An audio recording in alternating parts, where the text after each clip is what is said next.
Hello, everyone. I am so glad you guys are here. I needed today more than anybody needed today.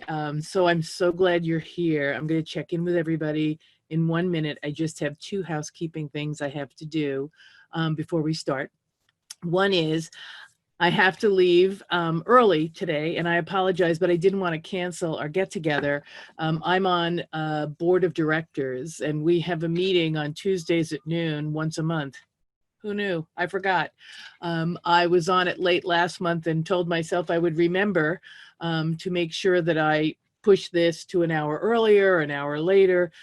And of course, life got in the way and I didn't do it. So next month, hopefully we'll all stay together. We'll bring friends with us. We'll be a bigger group. But this group is fine. Don't get me wrong. So that I can make sure that the second Tuesday of the month, we meet probably an hour earlier. I think. Hi, Mark. How are you? I think that'd be really, really great. So that's the housekeeping. The other housekeeping is I'm going to check in with all of you as usual, but I'm also going to talk about how we prepare for our pets going to the vet or maybe expiring. Transitioning is a better word during COVID. I unfortunately had that experience this week, and let me tell you, it stinks in a big way. So how do we prepare for that? Our MAP plan should address how our pets are to be treated end of life if we are unable to be with them or if we're not with them because we've predeceased them. So without further ado, I'm going to unmute everyone and I'm going to pick on you guys to see how everybody is doing. So Connie, how are you doing this week? Just great, thank you. Believe it or not, here in sunny Southern California, it is totally fogged in, yucked in. I have the heat on, Yeah. And I'm sitting here in a sweatshirt with a t-shirt under it. So we're a little cool, but we're doing great. And there are some virtual dog activities that are ramping up. However, I am sad to say that our all breed club, to which I belong, is in the process of canceling its August show because the high school where we have our show site, the Unified School District said, we have only reopened the state to category 2 or level 2. You guys are at level 4. No big gatherings. So see you later. Yep. And so we're having another Zoom call on Friday night with the club to look at contingency planning. So pardon me, that goes on. Oh God, I know it's been really crazy. Diane, how are you guys doing? We are doing okay.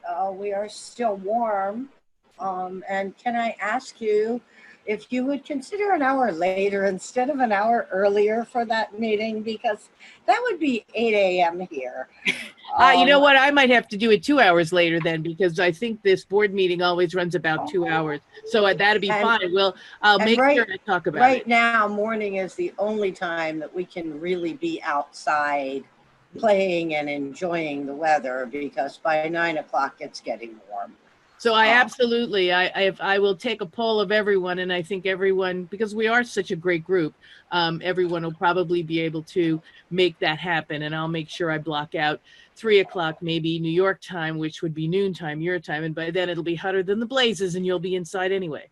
Thank you. I would very much appreciate, but yeah, we're all doing well. They say this week it might get only to the 90s, so we might be able to do a little more outdoor activity. And only to the 90s. Yeah, we snowed on Mother's Day, just so you know. I sent video of snowing on Mother's Day here in New York. So it was quite the we might get warm by Friday, they said. It was the day before Mother's Day. It was Saturday. The day before. Yes, it was, Mark. Good to see you. Mother's Day was a beautiful day. It was a beautiful day, except for the 3 or 4 snow squalls we had.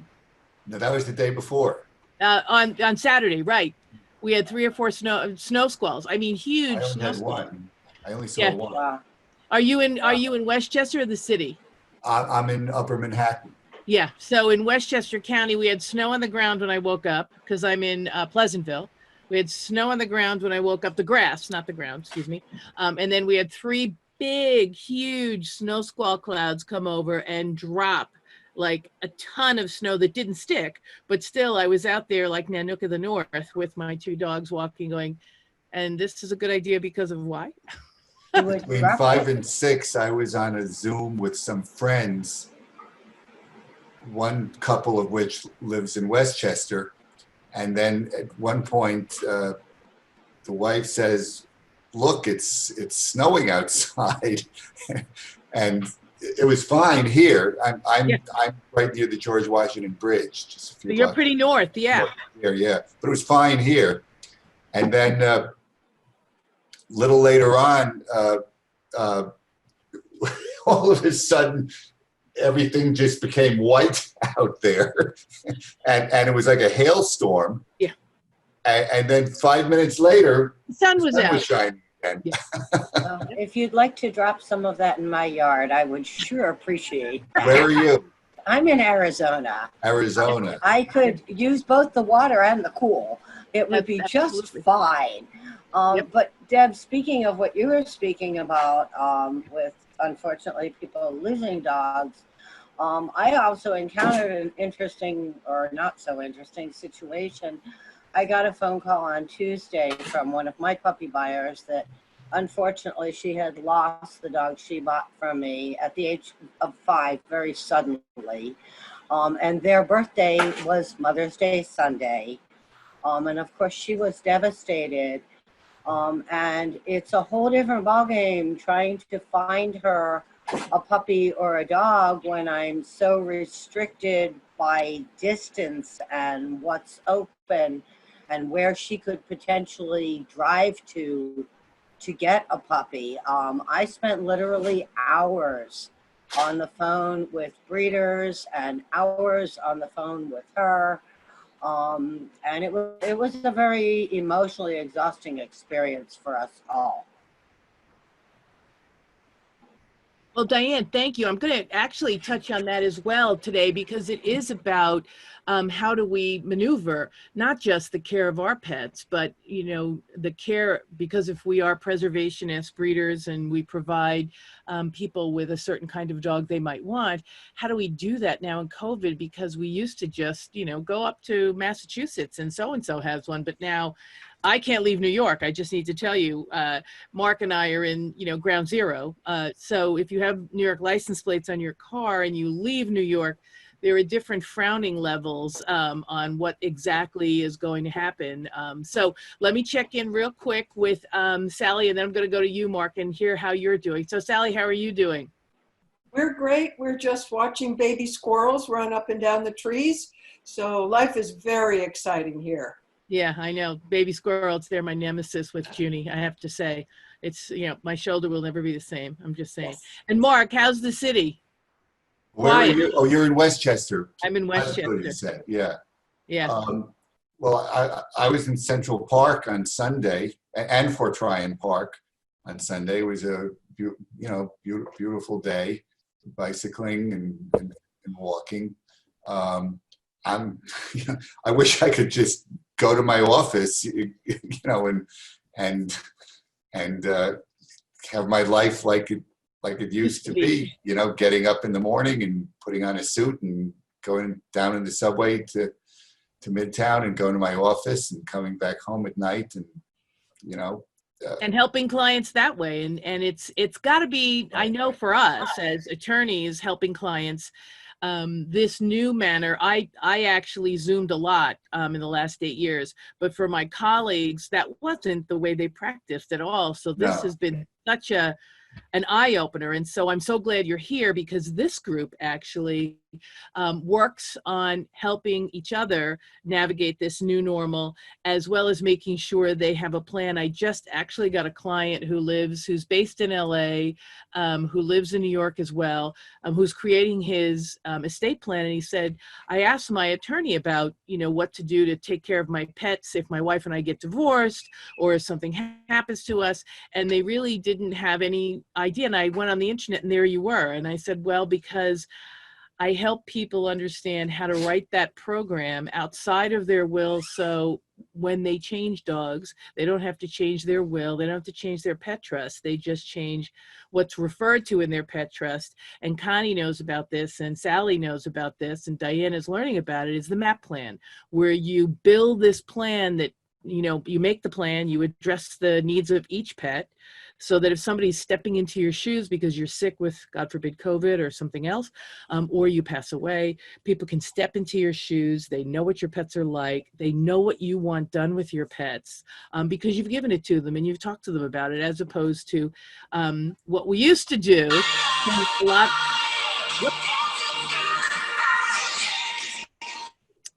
Because what we used to do is we used to just talk about it over a glass of wine, right, ladies? We used to talk about how to care for our pets over a glass of wine. And then, as you know, Mark, that doesn't really hold up in court. But she told me to take the dog. Yeah, well, sorry, that's not what's going to happen. So that's what we do here. And we've started with making the plan, and now each week we talk about a different piece. So this week, unfortunately, I have to cut it a little short, but not too short. We're going to talk about how to address your veterinarian now, because they're all at arm's length. Mark, do you have a pet right now or no? I don't have a pet, no. Okay, so right now veterinarians are social distancing. So you park in their parking lot, or you wait outside. If it's a building in Manhattan, you wait 6 feet apart with your dog. They take your dog. You don't go in. And I couldn't see my horse for the past 8 weeks. I've had him for 30 years. He's lived upstate with a co-owner of mine for the last 10. We couldn't see him because of COVID.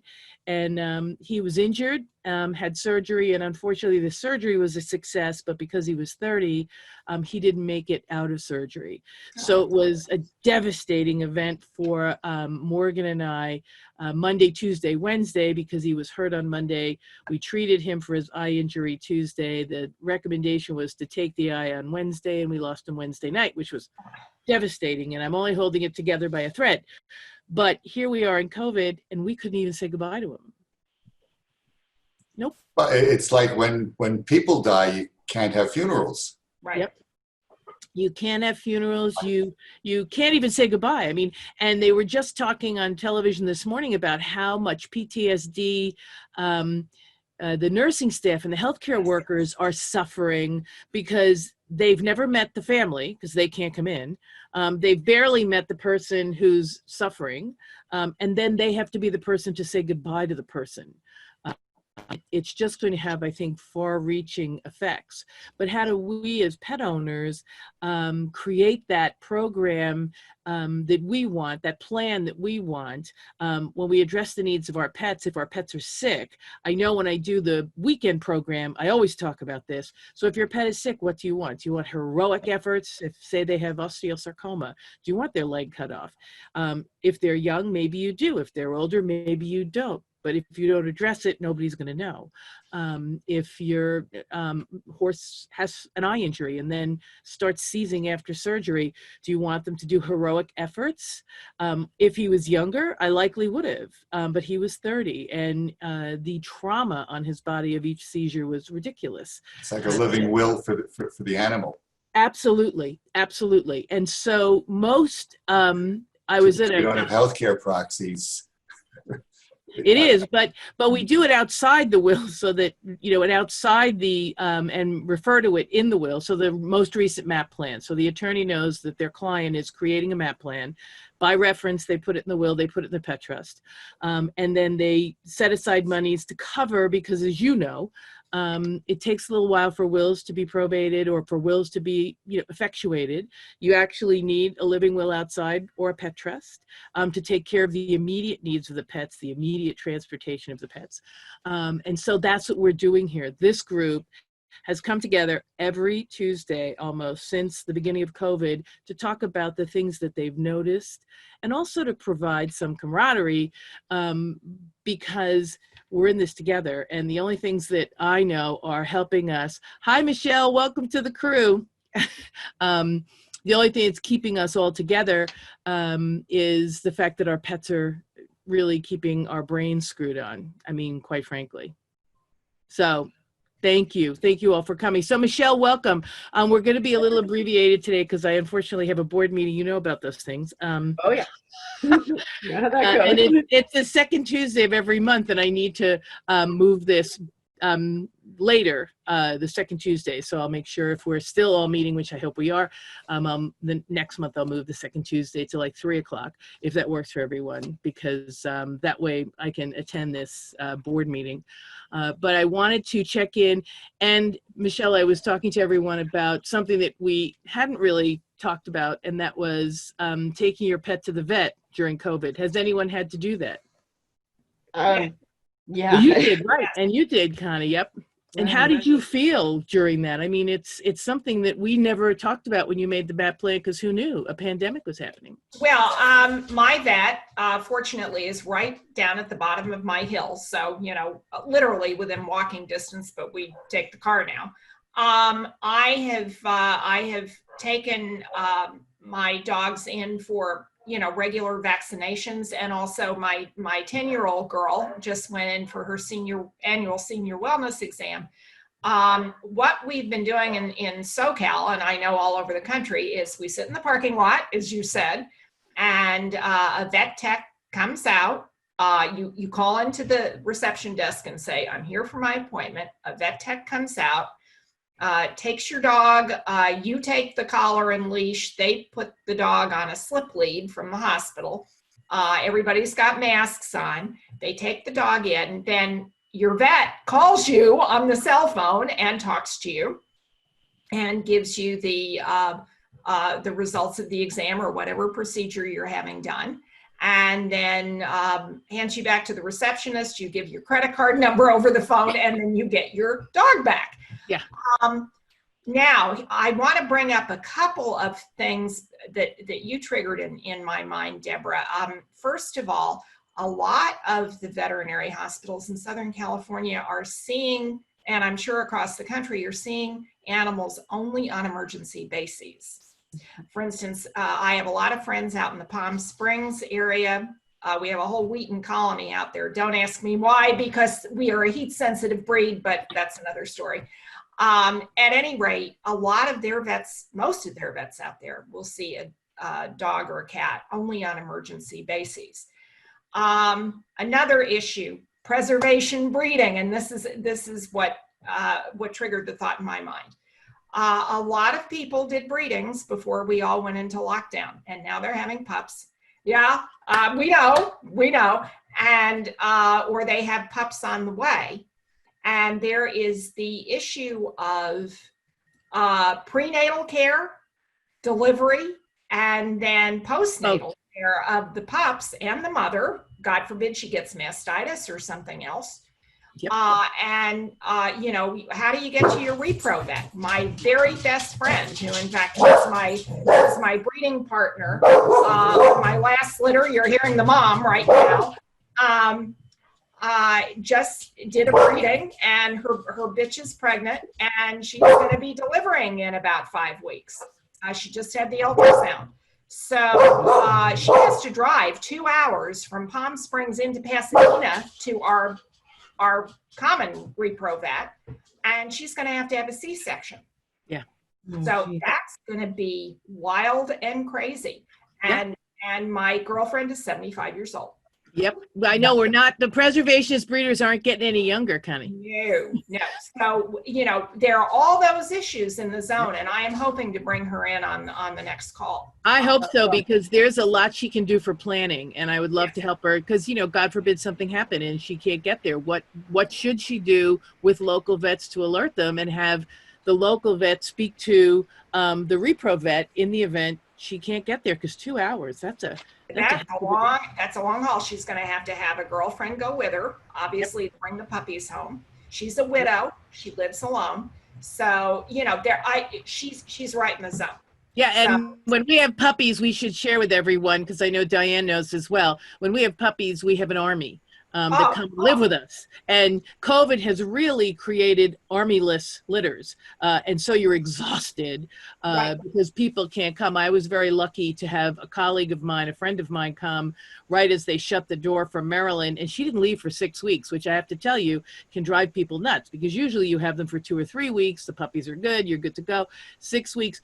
But she couldn't leave because New York was epicenter. So these are things that most people don't understand or get out of what happens when non-emergency things happen, but could become emergency things. And that's why we have to plan for these things. Michelle, how's your kid doing? Because I know that she had surgery right before the pandemic. She is actually doing fantastic. I am happy to report, and I know Diane will appreciate this.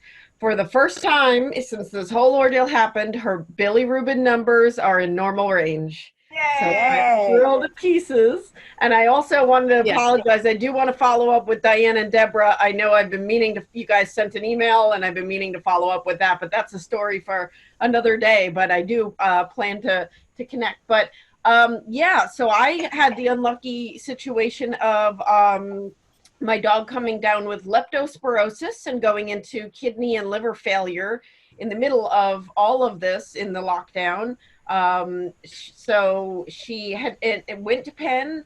I'll try to give you the abridged version, but she went to Penn, which is, you know, I worked there and taught there for 10 years, University of Pennsylvania vet hospital. And obviously, you know, as Connie mentioned, there was a lot of protocol changes where typically Vivian loves going to Penn and to the vet because she's a therapy dog. So therefore she assumes every human around is only there to pet her. So everything in life is wonderful. But it's been interesting to see she had no problem going in and all of that and was wonderful for them. 2 days in, they realized she's still not eating. She was very jaundiced, needed to get dialysis. They could not do dialysis there where they typically do, but because they had to give the dialysis machine to the human hospital.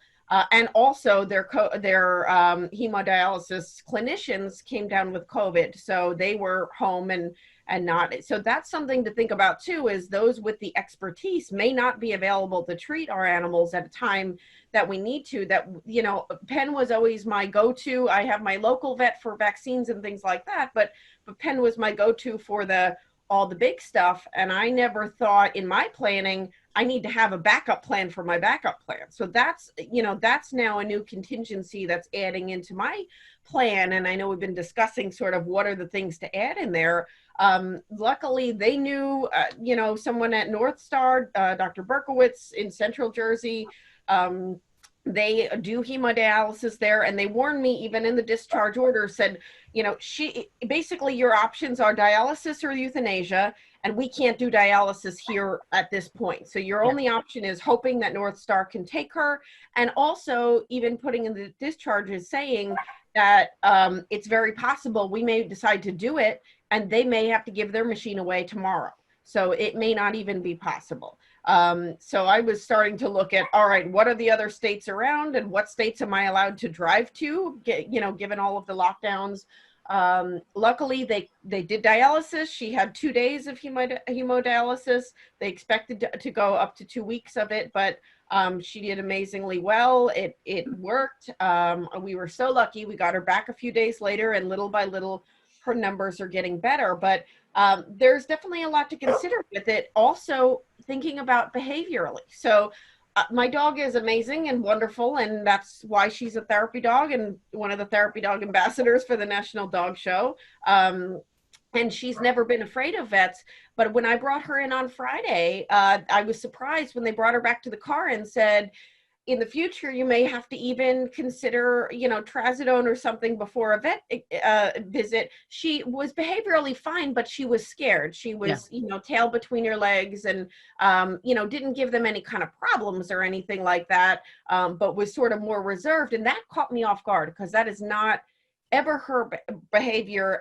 But, you know, also given all of the vets she's seen and given the fact that I was not able to go in with her, that a big part of our animals, their trigger of trust this situation is us bringing them into that. And for that shift that I didn't think about, I thought, okay, she's always been fine. Now, you know, somebody coming to the car and picking her up, she had no problem going in, but I think being aware of those subtle shifts, you know, that's something that we're going to have to work on. So that kind of started me thinking about all of the things that I'm going to need to work with her preemptively on, even in, you know, when we think about going back to doing therapy dog work. I'm going to start requiring hand sanitizers for all people before and after. Therefore, right now, even in the house, I need to, I've started putting on hand sanitizer and then going to pet my dog so that she is familiar with the scent. She's familiar with the process. You know, so a lot of these things that are not critical, but we can think about and plan for now. Obviously, we need to plan for the critical major stuff as well, but I appreciate this webinar because each week it's kind of gotten me thinking about different steps of emergency planning and also the like pandemic and what does the future look like and what are some of the protocols that will change and what are the things that we can do to make our dogs' lives a little bit easier now and safer. Absolutely, Yeah. Michelle, you've dropped so much information. I was checking to make sure I was recording because I'm going to make sure I give a transcript of this to all of us because, quite frankly, as an attorney, Mark's probably sitting there going, holy Toledo, I wouldn't have thought of any of that shit when I, excuse my expression, when I was helping my clients do trust and estates. The smell of getting a dog accustomed to the smell of Purell, you know, that's interesting. You're right. I mean, dogs right? go so much by smell, and the doctors and the nurses are going to have Purell on their hands, and it'll be a strange smell. Absolutely, Right. absolutely. Actually, So, But I mean, a lot of these other difficulties is no different from medical care for humans right now. Yeah. I know, but no one ever thought of this for their pets before. These 4 people, and there are a few others who couldn't show up today, really have taken the time, and that's why I'm helping attorneys understand that people are taking the time to think this through in a better way than just leaving $10,000 for the care of my dog. It really is critical to give some information to those people caring for your dog. So, you know, here we are, we're training our dogs to adjust to the new normal. And we need to train the people who we expect and hope can care for our dogs, because we have 2 or 3, Mark, not just 1. Because, you know, when I broke my ankle, my husband said he was taking care of me, not my dog. And that's fair. I mean, you might get mad at them initially, but it really is fair. And making sure that you enable people to step into your shoes and understand what your dog's. Now, Michelle, she would have, you know, written a program last week, a month ago, saying, well, my dog goes into the vet fine, you don't have to worry about it. And now she can update her MAP plan when she addresses the needs of a pet and say, well, now she's not really happy about going to the vet, and this is why, and this is what I've done. I mean, I've talked to people who give their dogs Kongs before they go to the vet, and send the Kong in with them to go to the vet with the, you know, peanut butter in it without the saccharin, so that the dog has this wonderful experience when they're going to the vet. Because otherwise, I mean, I know my dog Athena, that's with Sally, she hates the vet, and there is no way ever she would take anything other than leaving the vet. So we can try to desensitize her, but unlikely, right, Sally? She's scared to death, just like her mom was, trembling in the chair and hiding behind me. And the nicest vet in the world, right? Nicest vet in the world. Absolutely. Couldn't be better. Yep. Yeah, I don't know if you have them there, Sally, but my very dear friend, and she also happens to be my vet, is a house practice vet. And I have found that house practice vets, which I have been doing for over 20 years now, are absolutely wonderful because they decrease the stress of the dog and the owner. I mean, because I'm more comfortable. I work in the medical field, but if I go to somebody else's hospital, I'm uncomfortable because things aren't the way they are where I work. I go to a vet's office, I'm looking at every little thing and comparing it to people's standards, which it should. Yeah. But Nancy has been doing, God bless her, she's been doing clients she's never even seen before because they can't get into a vet. And she is doing dogs on front lawns and back lawns. And some people that don't have lawns that live in apartments, she's met them at parks. And I think with everything going on, she can't do surgery or anything majorly invasive, but for routine or even emergent care that doesn't require surgery, I would strongly suggest people look into mobile or home practice vets. Yeah.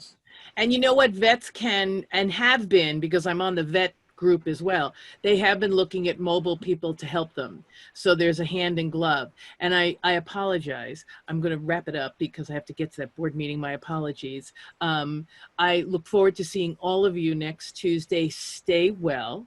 I hope this was helpful. Thank you so much, everyone, for sharing your ideas, because, you know, here we are in non-emergency situations trying to figure out how to get our dogs taken care of. Mobile vets, which will be very helpful for non-emergency things if you need them. And then understanding how dogs' personalities change when they go through a situation that is so different for them. And Mark, thank you for coming in and being with us, because having an attorney here who, you know, is in the realm makes it easier for us. And thank you for sharing your experiences as well, because we really want to bring our attorney friends with us as we talk about this, because when I gave the talk at Nassau County Bar Association and I asked how many attorneys in the trust and estate group had pets, they all raised their hand. And then I said, how many of you have, you know, plans for your pet in your will? Half of them raised their hand. And then I said, how many of you have a pet trust? None of them raised their hand. And I said, okay, we have to start there. Because you really need to understand what your clients need. And you've heard these people, they're willing to make this plan for their pets because it's important. And as trust and estate and ADR professionals and litigators and all of these people need to know how important these pets are to us. So I love you all. I'll see you next Tuesday. My apologies for cutting it short. I'm sorry. But we'll see you next Tuesday. Thank You're you. very welcome. You guys Bye. take care. Bye. Bye-bye.